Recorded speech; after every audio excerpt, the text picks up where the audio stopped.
हर हर महादेव दोस्तों, कैसे हैं आप सब। उम्मीद करते हैं आप सब स्वस्थ होंगे, मस्त होंगे। तो आज हम आपको ऐसी कहानी बताएंगे जिसे सुन आप चौंक जाएंगे, या यूँ कहे तो आपके पैरों तले ज़मीन खिसक जाएगी। शायद ये बात आप जानते होंगे या नहीं भी जानते होंगे।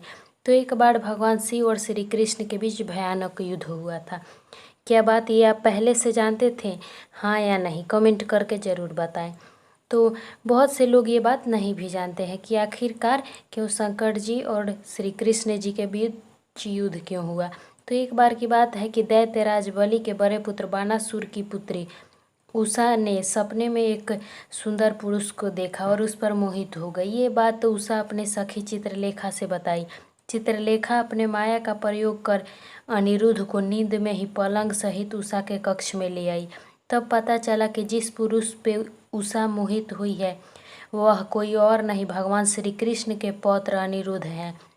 जब अनिरुद्ध की आंख खुली तो उनके सामने उषा थी। अनिरुद्ध भी उषा को देख मोहित हो गए।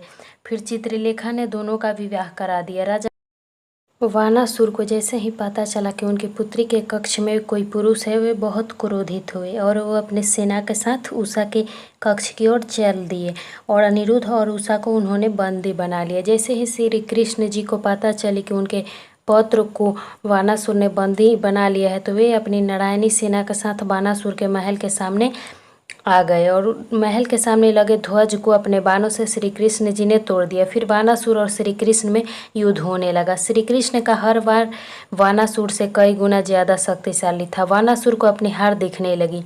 तब वह भगवान शंकर जी को बुलाया। बहुत पहले तपस्या कर वानासुर ने शंकर जी से रक्षा करने का वरदान मांगा था, तो भगवान शंकर आए। फिर श्री कृष्ण जी और शंकर जी के बीच युद्ध होने लगा। सभी देव पृथ्वी का विनाश कगार पर होने वाला था। सभी देव बहुत चिंतित थे और समझ रहे थे कि या तो पृथ्वी चले ही गई। ना ही शंकर की शक्ति कम है और ना ही श्री कृष्ण की। श्री कृष्ण जी भी हैं जो कि विष्णु के साक्षात अवतार ही हैं, और देव के देव महादेव को तो आप जानते ही होंगे।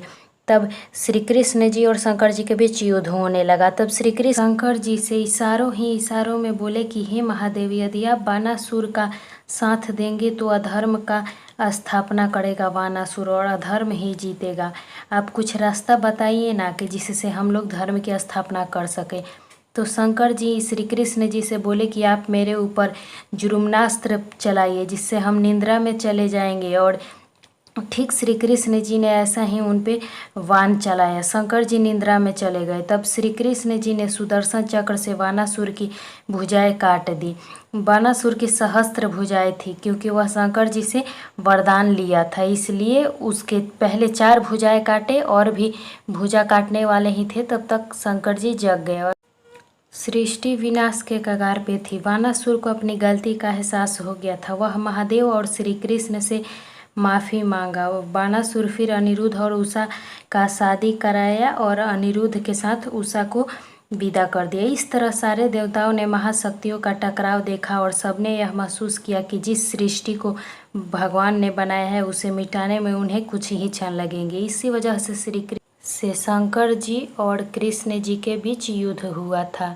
लेकिन इससे कुछ भी नहीं हुआ, क्योंकि ये दोनों भगवान ही थे और इन्होंने सारे पृथ्वी को ठीक कर दिया। जो भी घटना शंकर जी और कृष्ण जी के बीच युद्ध हुआ था। तो कैसी लगी आपको ये कहानी शंकर जी और कृष्ण जी के बीच युद्ध का?